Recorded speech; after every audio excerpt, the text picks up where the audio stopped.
안녕하세요. 부동산 톡톡 리치만 천사입니다. 오늘은 펜션 매입 절차와 펜션을 매입할 경우 세금 관계는 어떤지 알아보겠습니다. 우리나라도 경제 성장률이 높아지면서 여행에 대한 생각도 바뀌고 펜션을 찾아서 여가를 즐기는 사람들이 늘어나는 데다가 코로나로 인해 호텔보다는 가족만의 공간에서 특별한 경험을 하고 즐기며 쉬다 올 수 있는 곳을 많이 찾다 보니 펜션이나 풀빌라에 대한 사업도 활성화되고 있고요. 펜션 운영 수익률이 좋다 보니까 직접 운영을 해보고자 알아보시는 분들이 많은 것 같아서 준비해 보았습니다.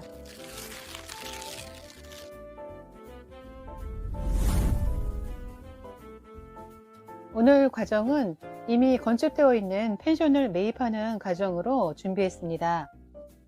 펜션 매입할 지역을 선택하는 건 말 안 해도 잘 아실 거예요. 주변에 관광지도 있어야 하고 관광 인구수도 어느 정도 방문하는지 사전에 조사도 당연히 하셔야 합니다. 사전 조사가 다 되어서 매입할 펜션이 정해졌습니다. 펜션 매입 선택이 되셨다면 매매 계약을 진행해야 하는데요. 조심해야 할 것은 좋은 매물이 있다고 무조건 계약하기에 앞서서 매매 계약을 체결하기 전에 살펴봐야 할 것들이 있습니다. 마음에 드는 펜션이 정해지셨다면 현장 조사도 해봐야겠죠. 펜션 매입을 선택하는데 주로 영향을 미치는 건 펜션의 주변 경관과 접근성입니다. 현장 조사하면서 체크해 봐야 할 내용을 몇 가지 올려드릴게요. 주변 관광지와의 연계성이 있는지, 주변 편의시설과의 접근성은 좋은지, 축사 등 주변 혐오시설이 없는지, 건축물의 노후화 정도는 어떤지, 큰 도로에서 펜션까지의 이동 통로가 충분히 확보되었는지, 소요 시간은 어느 정도 걸리는지, 진입로가 사유지인지 보셔야 하고요. 주차 공간은 잘 확보가 되었는지, 다른 펜션과 차별화되는 테마가 있는지를 보셔야 하는데요. 여기에서 테마는 정말 중요합니다. 키즈인지, 애완견, 연인 컨셉인지에 따라서 이용률의 차이가 있습니다. SNS 발달로 인해서 바로 공유가 되기 때문에 우리 펜션만의 개성과 컨셉이 있어야 합니다. 펜션 계약하기 전에 확인해야 할 서류입니다. 첫 번째로 부동산 등기 기록을 등기소나 대법원 인터넷 홈페이지에서 신청을 해 놓습니다. 부동산을 매입할 때는 토지대장, 부동산 종합공부, 건축물 대장 등을 열람해서 부동산의 표시 내용이 부동산 등기 기록의 내용과 일치하는지 확인해야 합니다. 부동산 등기 기록에 기록된 부동산의 표시 내용이 위 대장과 일치하지 않으면 해당 부동산에 대한 등기가 어려울 수도 있기 때문이에요. 두 번째는 토지 이용 계획 확인서입니다. 열람해서 해당 부동산의 지역 지구 및 앞으로의 개발 계획 여부 등을 확인하세요. 토지 이용 규제정보 서비스 홈페이지에서 확인 가능합니다. 꼼꼼히 살펴보셨으면 계약을 체결하셔야겠죠. 계약 체결 시 유의사항입니다. 첫 번째, 계약 당사자 등 확인하기인데요. 부동산 매매 계약은 부동산 등기 기록에 기록된 부동산 소유자와 체결해야 추후 분쟁의 소지를 줄일 수 있어요. 부동산을 파는 사람이 본인이 맞는지, 대리인이라면 대리권이 있는지를 확인 후 작성해야 합니다. 계약서의 작성 및 계약금의 지급인데요. 부동산 매매 계약을 할 때는 당사자 간 약정이 있는 경우를 제외하고는 통상 매매 대금의 10%에 해당하는 금액을 계약금으로 지급하는 것이 관례입니다. 중도금 및 잔금의 지급이에요. 중도금과 잔금을 지급할 때는 부동산 등기 기록을 다시 한번 확인해서 부동산 매매 계약 후에 부동산의 권리관계에 변동이 있었는지 반드시 확인하시는 것이 좋습니다.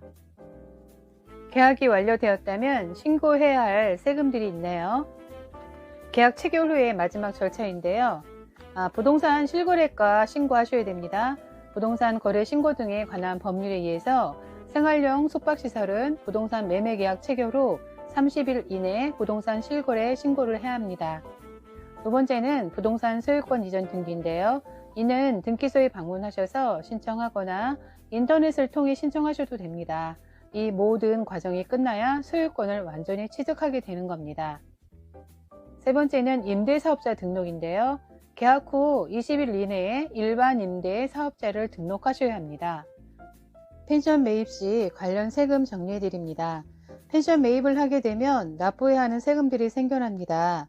매입할 때 납부해야 하는 세금인데요. 취득세입니다. 동산이나 부동산 등의 자산을 취득한 이에게 부과되는 세금을 말하는 거죠.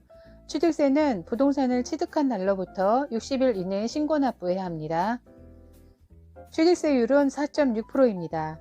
취득 후에 세금 내고 사업 신고까지 다 했네요. 고생 많으셨습니다.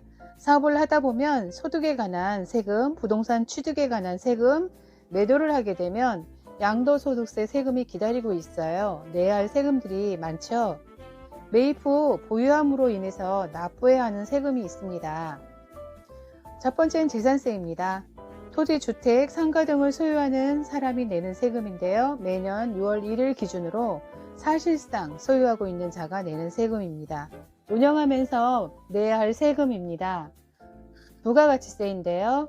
부가가치세는 사업자의 소득에 대해서 내는 세금이 아니라 세금을 소유자에게 10% 부담시키고 소비자가 부담한 세금을 사업자가 받아서 납부하는 세금입니다.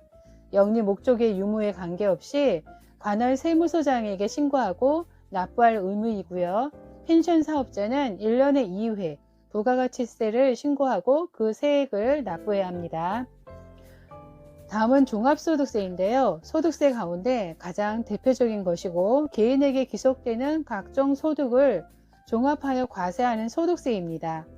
전년도 1년 동안 발생한 사업 소득을 말하는 거고요. 해당 연도에 종합소득 금액이 있는 경우 다음 연도 5월 1일에서 31일까지 납세지 관할 세무서장에게 종합소득과세표준 확정 신고를 해야 합니다. 펜션 사업자는 1년에 1회 종합소득과세표준 확정 신고를 하고 그 세액을 납부해야 합니다. 다음은 매도하시게 되면 내야 하는 세금이 한 가지 더 있죠. 양도소득세입니다.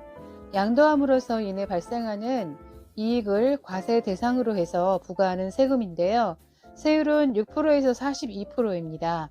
주택이 아니기 때문에 양도세 중과 대상은 아닙니다. 이상으로 펜션 매입 시 확인해야 할 서류, 현장 조사 체크 사항, 계약 체결 시 주의 사항, 매입, 운영, 매도 시 내야 할 세금 등을 정리해 드렸습니다. 내용이 좋으셨다면 구독, 좋아요 부탁드립니다.